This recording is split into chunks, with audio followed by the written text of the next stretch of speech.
Well, hello, good afternoon, and welcome to episode 91 of Humanity versus Insanity, the Crane Report. And this is the third election special, broadcasting live from the UK Column Studios in Plymouth on the afternoon of Wednesday, 7th of June, 2017. So less than 24 hours from now, the polling stations in the UK will open for what is, in my opinion, the most significant, most important and seminal general election of my lifetime.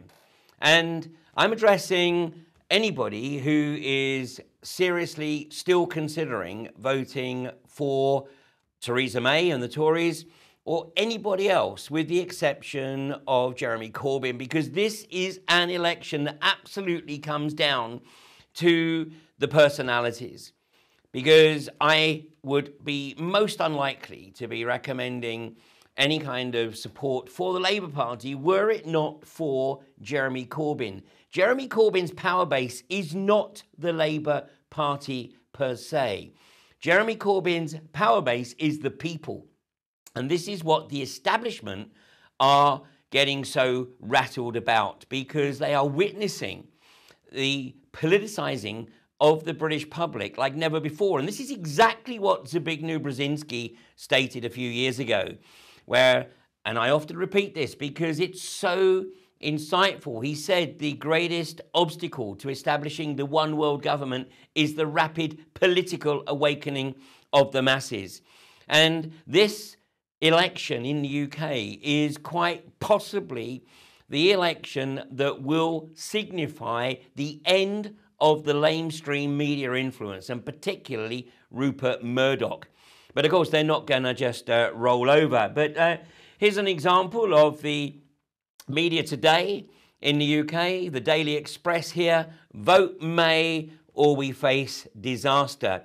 Yet the critical thinking public are beginning to realise that a vote for Theresa May and the Tory party and another potentially 5 years of Tory party rule will absolutely devastate this country. It will undermine the fundamental social fabric of the UK like nothing we've seen before. The last 7 years will seem like kindergarten compared to what's coming down the pipe.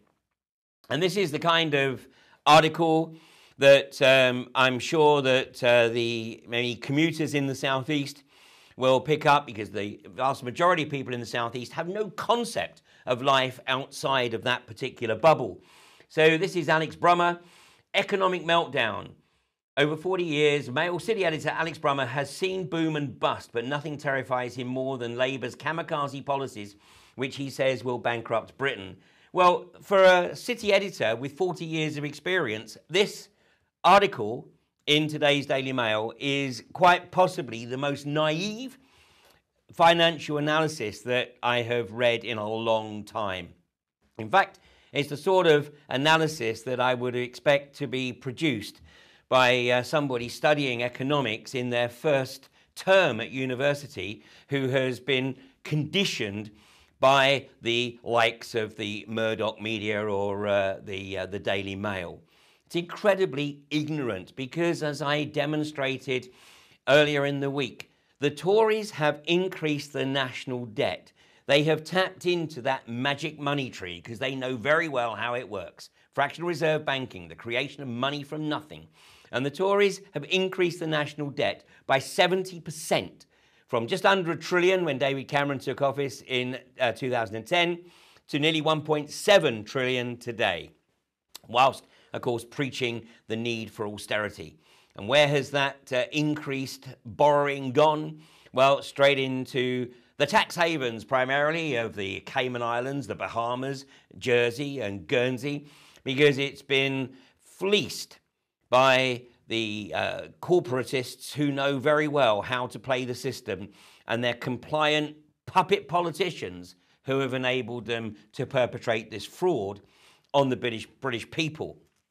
Now, I also showed yesterday the increase in the number of people that have been using food banks, and I apologise that the latest figures I had were from 2012-13, which clearly showed that in the years since David Cameron came to office, that usage of food banks, particularly for emergency food supplies, had increased fourfold in the 3 years that he'd been in office. And this, it shows here how, food banks obviously and understandably came into greater usage after the manipulated global financial collapse of 2007, stroke 2008. But then with David Cameron coming into office and his austerity policies, you can see how the usage of food banks increased in his first year by 50% to 60-odd thousand, doubled the following year, and then nearly trebled in 2012-13. But these numbers are seriously out of date. And so I wish to rectify this and show the statistics as of April 2016 to April 2017. Now, remember this figure. In 2012-2013, the number of people getting the minimum of 3 days emergency food from food banks was nearly 350,000. Well, in the past 12 months, that number, and this number comes from exactly the same source, that number is nearly 1.2 million people. So that figure has increased fourfold in the last 4 years. Now, there's so much for the Tories claiming that they have the country on the road to recovery. No, they don't. They have a percentage of the population that is doing okay and is a small percentage making a lot of money. The vast majority of people are just earning enough to pay their mortgage or their rent, to run their vehicles, and then to keep food on the table. The level of true disposable income is diminishing at a phenomenal rate of knots. And of course, an increased percentage of the population is being forced into abject poverty. Well, we also looked at the unemployment in the UK yesterday.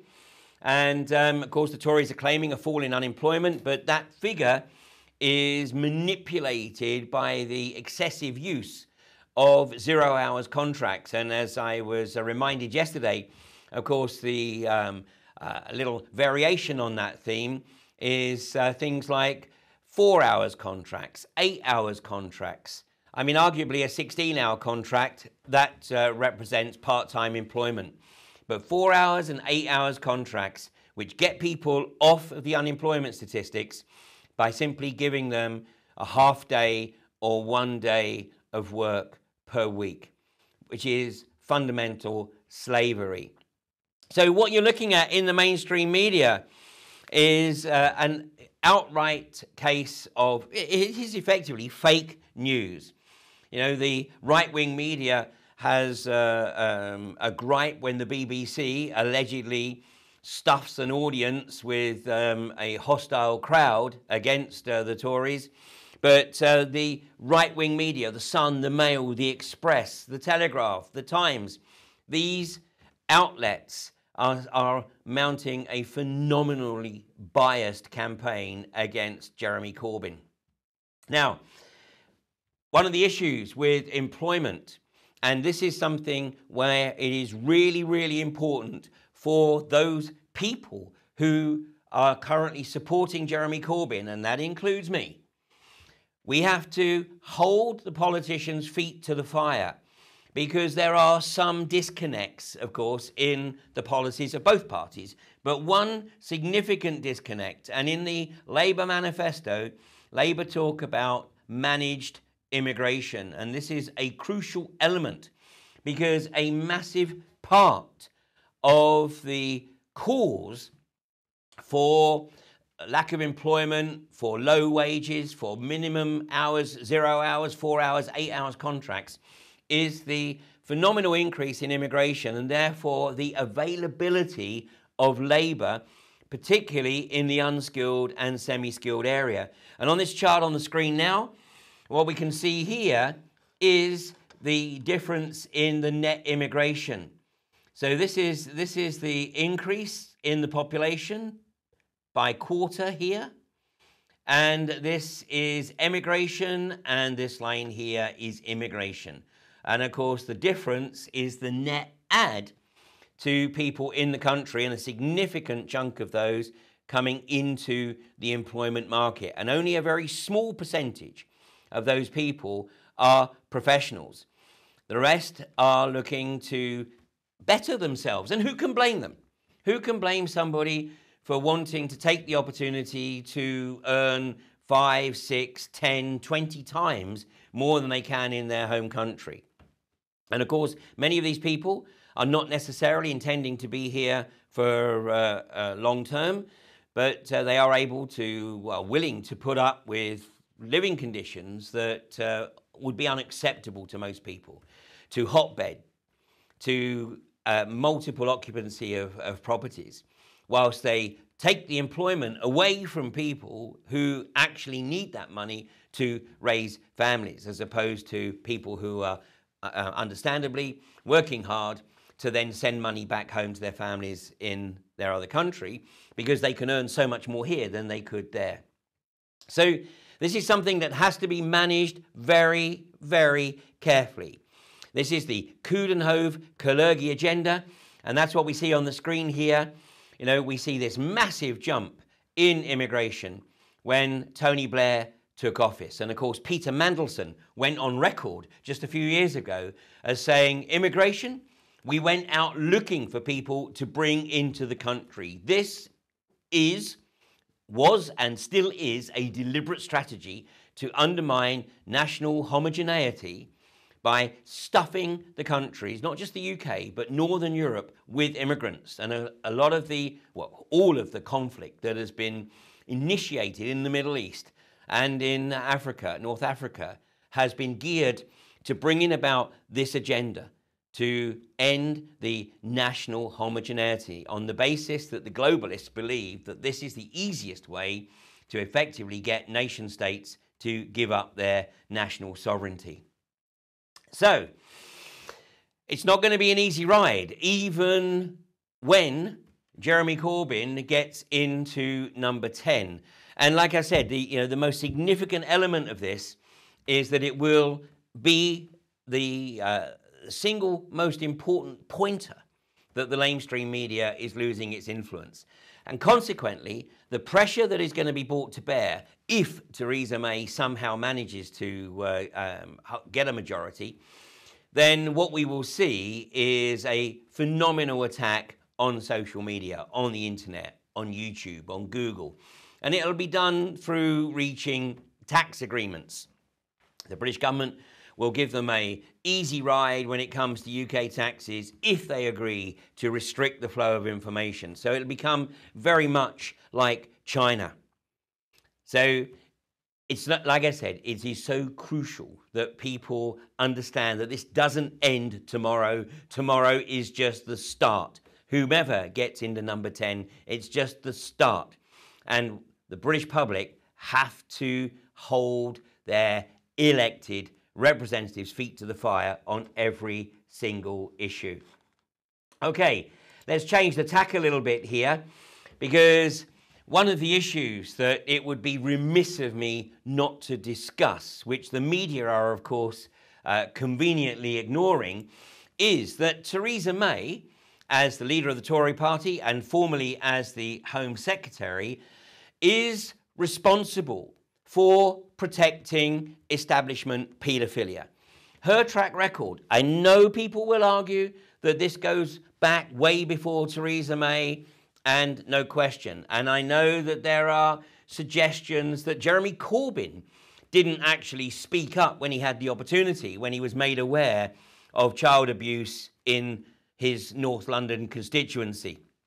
But as Michael Meacher observed a few years before he died, he said, nobody outside of Westminster understands the power that those in the shadows wield on those that hold public office.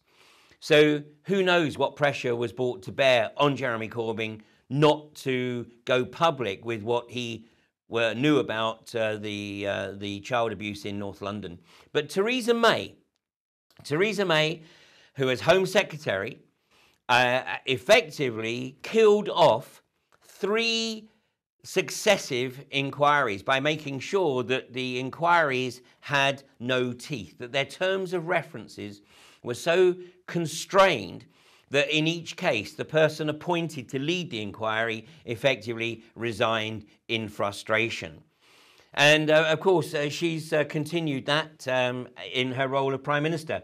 But let me quote here, because this is an article that I picked up from the website The Palace. Theresa May and the missing child abuse files. So this article was published just a few days ago. Over the past week, Theresa May's tenure and competence as Home Secretary has come increasingly under scrutiny, particularly in regards to the issue of police cuts and national security. However, in the week that Britons go to the polls, we consider another aspect to her past record which calls into question her competency or perhaps lack of. In February 2013, then Home Office Permanent Secretary Mark Sedwill commissioned an investigation into a collection of documents relating to historic child abuse cases dating from 1979 to 1999, which ostensibly was the Thatcher years. The article goes on.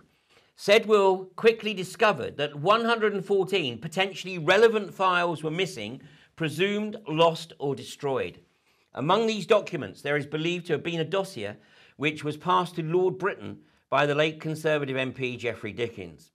Whilst Home Secretary, Theresa May tasked the NSPC, which is the National Society for the Prevention of Cruelty to Children, the head of the NSPCC, Peter Wanless, to review the Sedwill investigation and look into the Home Office failings. Theresa May has since admitted that there might have been a cover-up at the Home Office in the 1980s concerning allegations that politicians were involved in child sex abuse. However, she stated that an official review found that the claim was not proven. Nevertheless, the Wanless report concluded that shambolic record-keeping at the Home Office meant a definitive answer could not be given either way.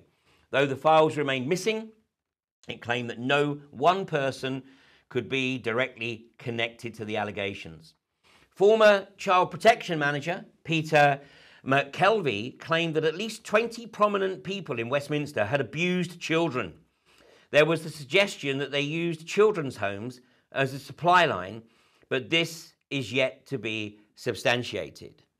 Well, regular viewers of UK Column will be very aware that some months ago, Brian Gerrish interviewed a serving Metropolitan Police officer who had been involved in conducting an investigation into systemic abuse of children in care in the Metropolitan Police area.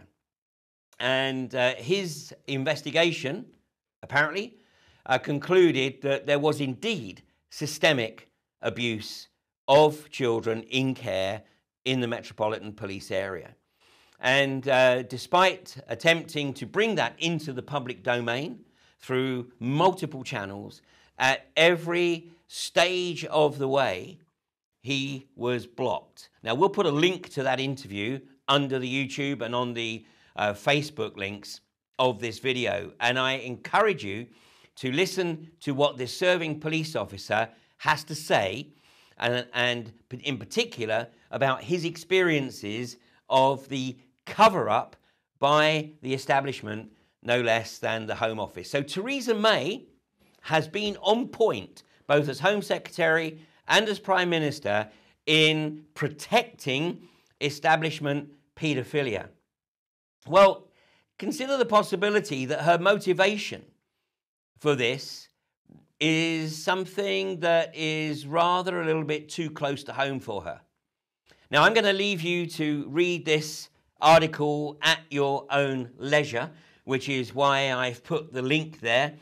But if you simply put into your search engine, Swamp Media, Theresa May's father, and draw your own conclusions, do your own research. And as we always say in the alternative media, don't take anything that we say at face value. That's not the purpose of what we do. our primary purpose is to stimulate your own curiosity so that you look at this for yourselves. Unlike the lamestream media, their primary purpose is to simply put out the narrative that you are expected to regurgitate as your comprehension of the worldview and of what is going on in politics. The alternative media works very differently. Read this article, do some research, and draw your own conclusions as to precisely why Theresa May does what she does in protecting establishment paedophilia. And if she remains in office, the bottom line is that that establishment paedophilia will be protected for at least another 5 years. There's no guarantee that Jeremy Corbyn will unleash an investigation into establishment paedophilia. But there's more chance with Jeremy Corbyn than there is with Cruella. Now, this is a picture that she's not very happy with, but nonetheless, it really does, I think, graphically illustrate the fact that we've got somebody in office here, and I know that Brian and Mike alluded to it on UK Column today, but there is increasing speculation that Theresa May is a lame duck. So regardless of the outcome of the election, she is unlikely to be in office by, let's say, September. And as I've said a couple of times over the last few days, if you fancy a punt on her still being in office, then I think it's worth a few quid. Because the likelihood of her being in number 10, I'm suggesting, is slim to none. Her behavior is becoming increasingly random, and it's very clear that her own party have absolutely no confidence of her being out in public. She's not allowed in front of the TV cameras unless she has a very clear, well-rehearsed script in front of her. She has zero capacity to interact with members of the public and simply keeps repeating her mantra. And a little later on, we'll be looking at perhaps who it is that's being groomed as her successor. So let's come back to the core issue of policing, because obviously the recent events are being ramped up to bolster Theresa May's increasingly, questionable, strong and stable mantra. And it's having the effect, and the lamestream media know it, of backfiring significantly. Now, a big part of this is due to Theresa May's systematic cutting of the British police, and it certainly would seem that her husband's interest in G4S may have actually been part of the motivation here. But what we have seen, and when I say we, I'm going to talk about me in particular, what we have seen over the last few years is a deterioration in the capability of British police to effectively police. And today, the behaviour, in many cases, of British police is actually worse than what you'd expect of a poorly trained nightclub bouncer. And we've seen the reframing of the police behaviour. In fact, Brian Gerrish and I did a series of 3 programmes nearly 4 years ago now on the reframing of police behaviour and the effect that this was having on the quality of policing on British streets. Well, this reframing goes on not just in the rank and file, but right through to a senior level. But the manifestation of this reframing sometimes comes in quite interesting ways. On the front line of the fracking campaign, we've increasingly seen police, particularly in Lancashire, totally incapable of rational behaviour and literally treating people, as the government wishes to portray them, as domestic extremists. So there's a piece of footage that went out and went quite viral on Facebook a couple of weeks ago. And I took the opportunity to put it onto my YouTube channel. But thanks to the young man from Taunton, Somerset, who recorded and subsequently posted this on his Facebook page, because it very effectively shows how police behaviour is deteriorating, even in a backwater like Taunton. And that's not meant in any insult. It's a beautiful, beautiful location. It's a beautiful place to live. You know, crime is at a very, very low level. And then something like this occurs. So take a look at this. Did you see that? Did you see that? The couple of yeah, mate. All three of us. All of you. You go home. Mate, you're not doing the job, Barry. All of you. Go home. You've come down here because a bunch of crackheads right down the park. You just grab Jack over there by the throat. You're not just grab them by the throat. Honestly. All I'm saying is... Right. Told you go home. Sort him out. Get your hand away. Get back. Get off him. Don't touch him. Don't you touch him. Come on, you will start getting nicked. You will start getting nicked. Don't touch him. You motherfucker. Who are you? Get back. You just get back. Don't touch me. Don't touch me. Get back. Touch fucking touch me. Right, any more of that and you're getting arrested. Public order.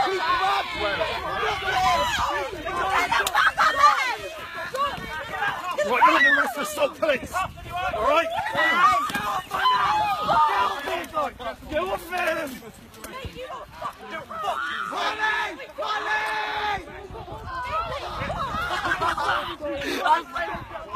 I'm your buddy now!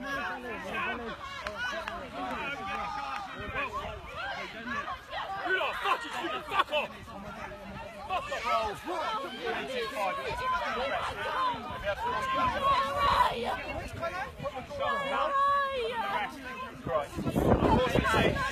You didn't have to say anything, and they on defence, not mention the question.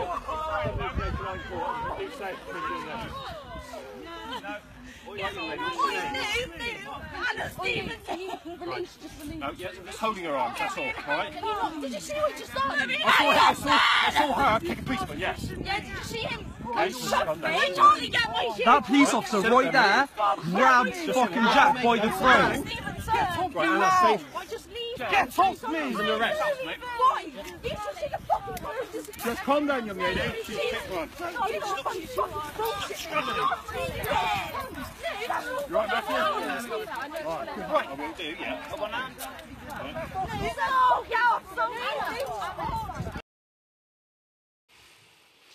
Now, regardless of what occurred prior to that video being recorded is an irrelevance. That behaviour towards a bunch of youths in a local park is totally unacceptable and unforgivable. And the police commissioner should have resigned on the spot, as should the chief constable for Avon and Somerset. There is something fundamentally wrong about the attitude of police. And if you play that video back, you'll see the police officer come rushing in from the right-hand side and without any awareness of what had transpired, immediately deciding to use gratuitous aggression on a bunch of youths, and probably the average age there, I don't know, 16 or so. And you heard the allegation that what kicked it off was the fact that one of the police officers had grabbed somebody around the throat. And what you saw was four police officers putting a youth in a chokehold. No wonder he was wriggling, because he probably couldn't breathe. So Avon and Somerset Police, as an institution, you should be ashamed of yourselves. And I sincerely hope that the perpetrators of gratuitous police violence in that video do suffer the consequences. Of course, the likelihood of them facing any real justice is slim to none, as we well know. Of the 2,000 plus people that have died in police custody over the last couple of decades, not a single police officer has had any kind of disciplinary action. I think the only one that was taken out of the force, and that was it, just removed from the force, was the officer that effectively killed Ian Tomlinson a few years ago by ramming his nightstick into his kidneys. So let's have a look at maybe why it is that this is the police behaviour. Because, you know, these guys are run ragged. They are under-resourced. They are spending more time on administration than doing genuine police work. It's readily acknowledged that the likelihood of the police investigating property crime is slim to none. Of course, the police can find hundreds of police when they have to enforce the corporate agenda by protecting the unconventional gas industry. But, you know, that, of course, is a different ballgame. That's what they're there for now. They are there as corporate enforcement officers and to shut down dissent. Well done, Avon and Somerset, because you have now created a significant chunk of young people in the Somerset area that have zero respect for law enforcement, and who can blame them? And you only have it on your own heads. Well, Theresa May, of course, denies that that the reduction in the police force has any impact on crime in the country, and of course, not least terrorism. Now, despite the fact that, as we're going to see in a second, the number of terrorist incidents, and my observation would be that the vast majority of these are state orchestrated, but nonetheless, let's have a look at a comment from a police officer. I think he's actually from the Police Federation, responding to Theresa May's statement that there are increased numbers of police on the streets and increased armed police on the streets.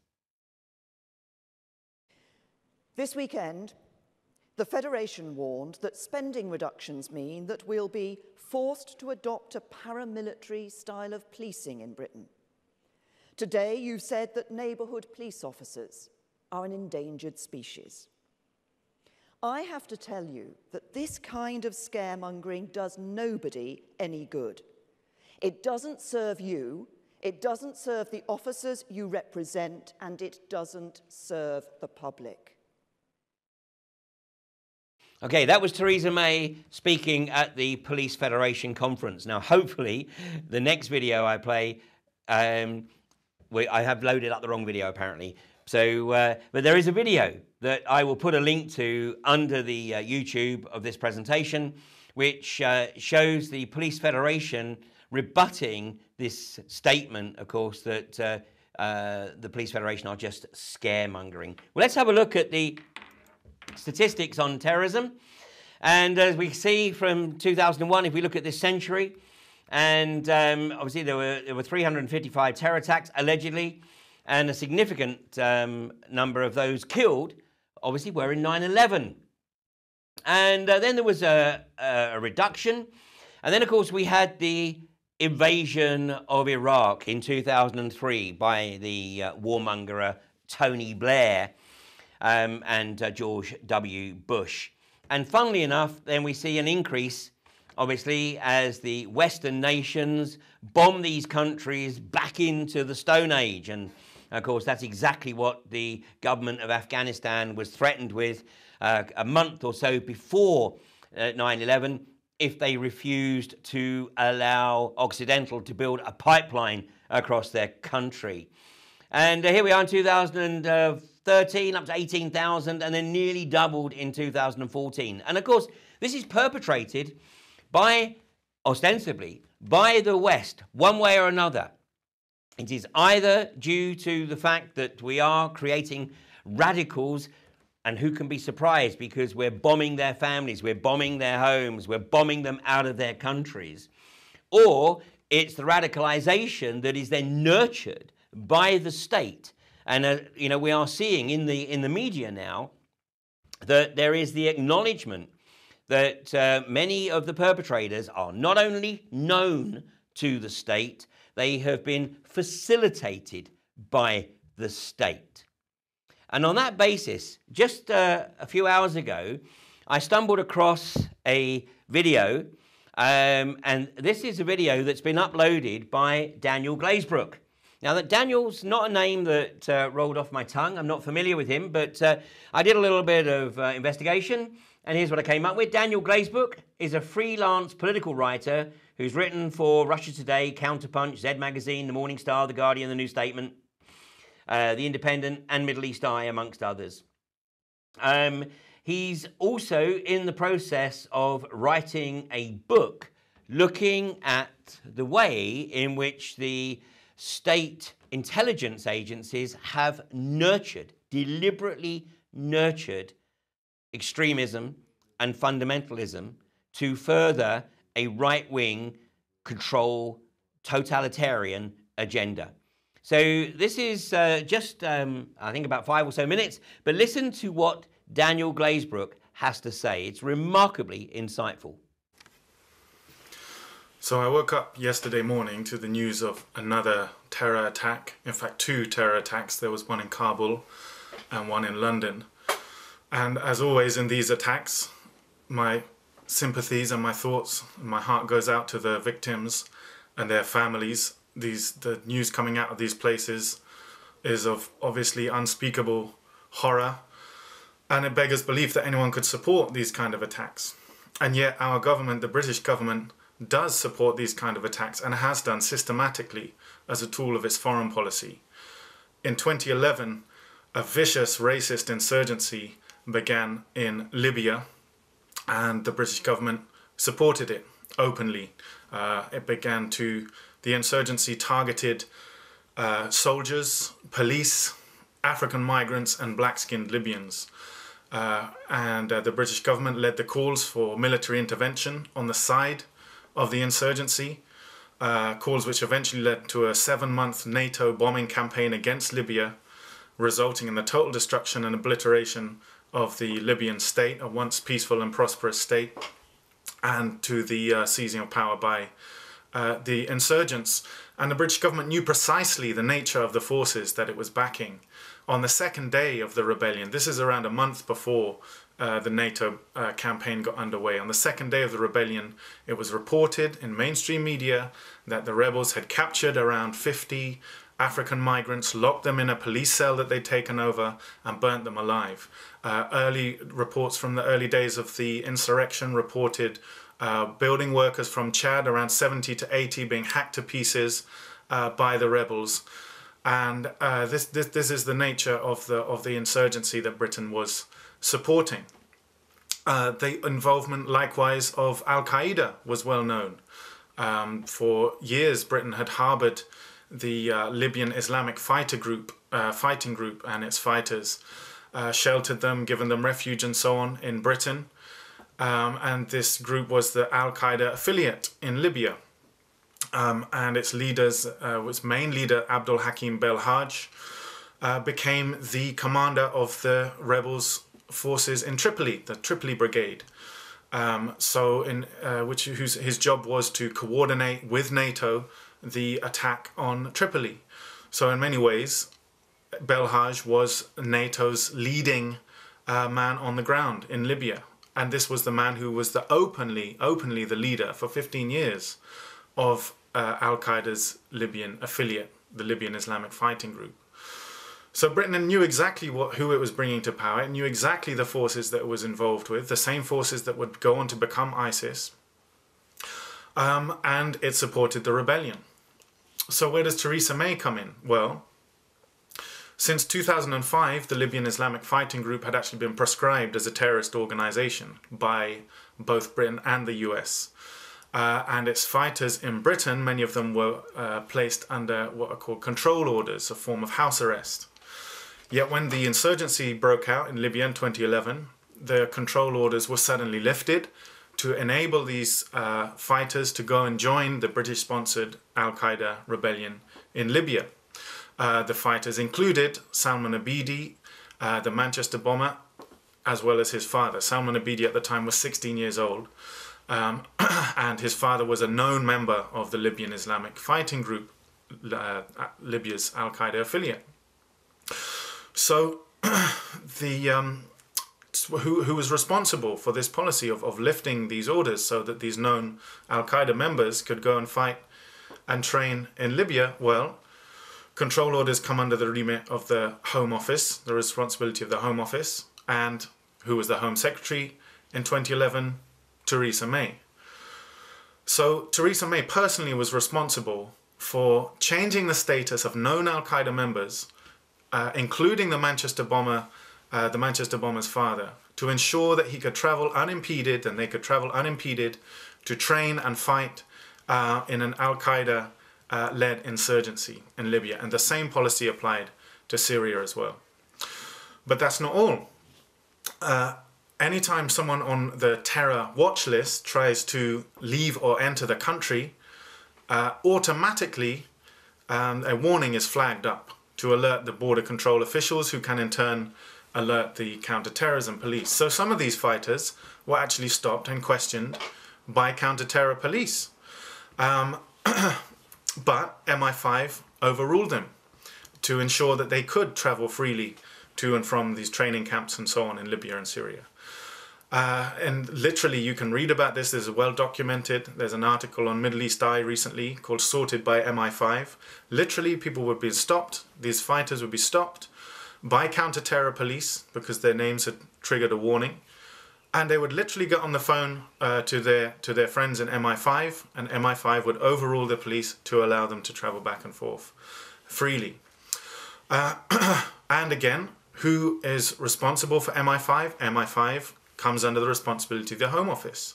So again, the Home Secretary, Theresa May, personally implemented a policy that allowed counter-terror police to be overruled to allow fighters, known fighters, often known members of Al-Qaeda, to travel freely between Britain and training camps in Libya and Syria to go and fight and train with Al-Qaeda and latterly ISIS and so on. So let's just recap here. We know that not only did Britain turn peaceful and stable states like Iraq and Libya into failed states that have become effectively safe havens for terrorist groups. Not only is Britain maintaining an alliance and is actually the biggest weapons dealer to Saudi Arabia, which is in turn one of the biggest state sponsors of terrorism. It was legal for the first 2 years of ISIS's existence in Saudi Arabia, for example, to actually openly fund ISIS.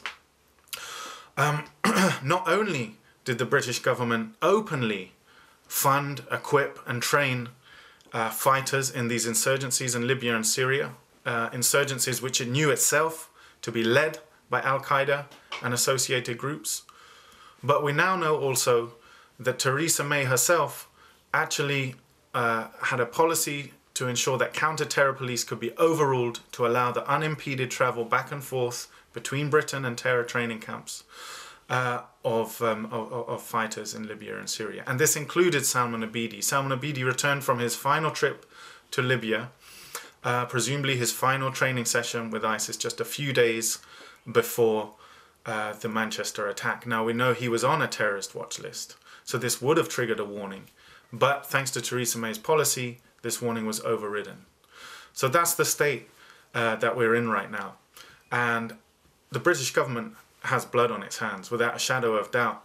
It has already the blood of millions of Iraqis, Syrians, Libyans, Afghans, Nigerians, Algerians, Tunisians, Pakistanis, and others who have suffered from attacks by these groups.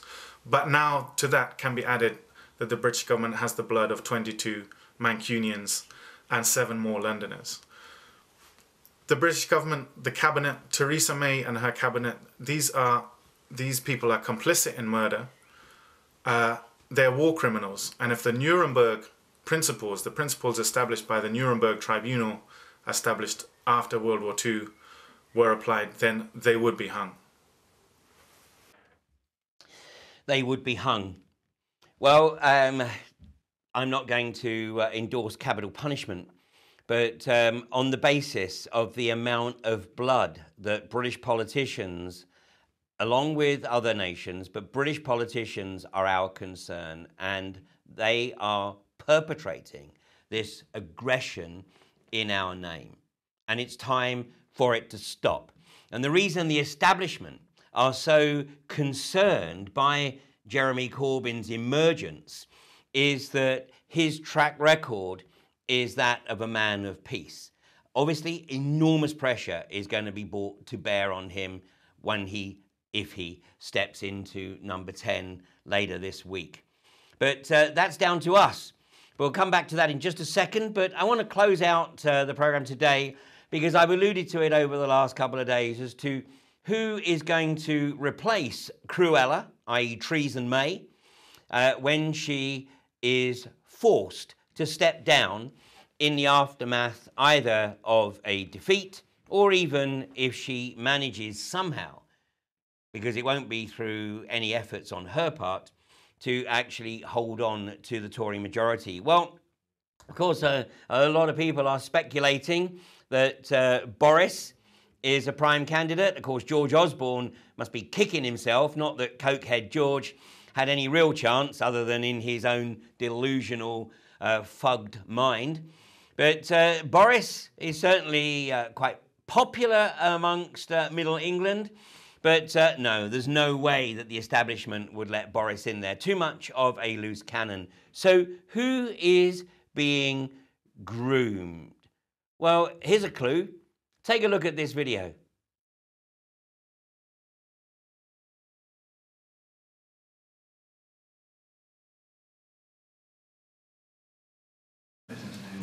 And then she was in Saudi Arabia in April of this year, selling arms for BAE Systems and doing another deal for HSBC because Saudi Arabia are doing a share sale of their national oil reserves. HSBC have got the job because Theresa May went there.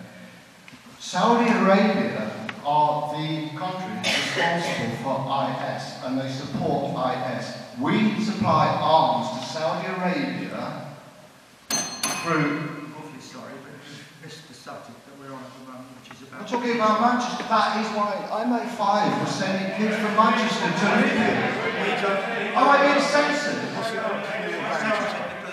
Okay, right, soft on crime, soft on the sort of causes of crime. They want to abolish the Serious Fraud Office, which is independent, so that Amber Rudd can then be in charge of prosecutions through the National Crime Agency.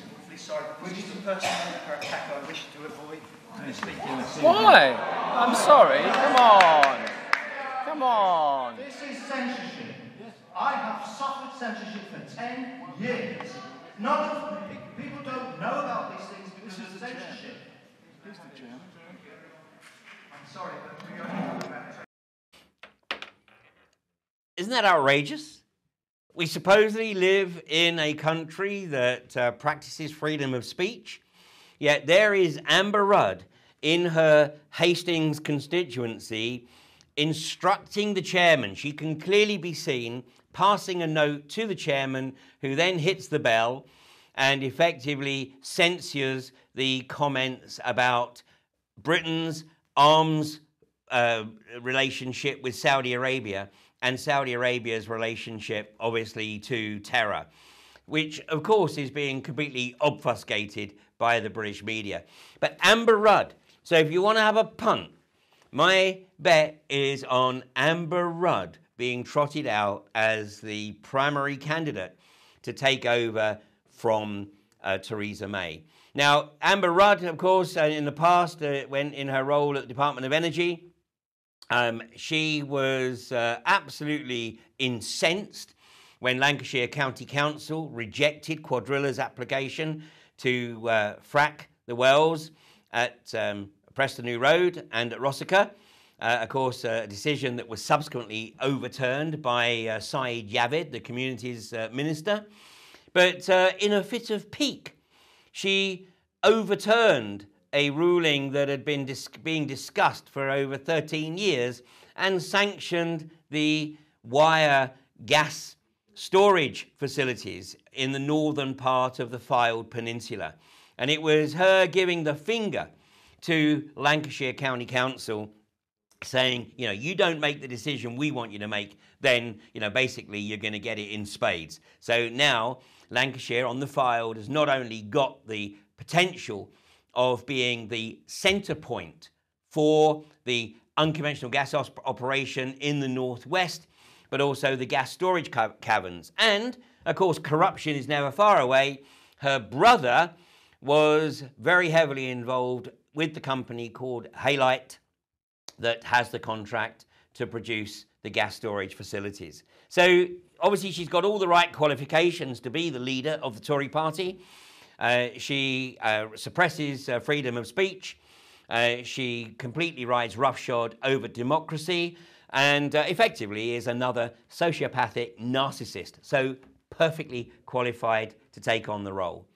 Well, it's all going to come down, obviously, to the next 24 hours, basically, or 36 hours, because polling stations, I think, are open until 10 p.m. tomorrow. But I saw this a couple of days ago, and I mean, this absolutely sums it up. Putting words into Theresa May's mouth, of course. I'm going to take the pensions, the social care, and the NHS away from OAPs and give the money to big business and billionaires in tax breaks. And you know what? The idiots will still vote for me. They really are that stupid. And actually, of course, that's effectively everything we've been talking about over the last few days. That the demographic that is most likely to vote for Theresa May are those that she's going to hurt the most. With the final destruction of the NHS, with increased taxation amongst Middle England, one way or another, people are going to have a greatly reduced disposable income. As I've said before, it's not going to be plain sailing. But although the lamestream media are getting desperate with their ad hominem attacks on Jeremy Corbyn and his prospective cabinet, the local media are actually starting to realise that actually the national media is struggling. And all around the country, and I picked this up literally on my way into the studio today in Plymouth, this is today's Western Morning News, the support swings towards Labour.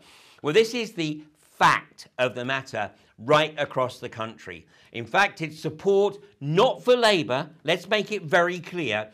This is support for Jeremy Corbyn. I cannot think of a single other Labour politician that would have the ability to mount this kind of assault on Theresa May. And the country should be extremely grateful to Jeremy Corbyn for politicising the country, much against the desire of the establishment. So tomorrow, when you go to the polls, and if you're still thinking about whether you should vote, if you are registered to vote, even though it may go against the grain or go against your better judgment, please think about those who are suffering under Tory rule. It's not the panacea to get the Tories out of office. It's not going to be possible just to sit back and say, that's it, job done, off you go, Jeremy. We have to do what hasn't been done in this country in living memory, which is to get the country politicised, and particularly the younger generation, the 18 to 35-year-olds, who will be affected by the next 5 years. And yesterday we talked about the inevitability of automation and the impact that this is going to have on employment.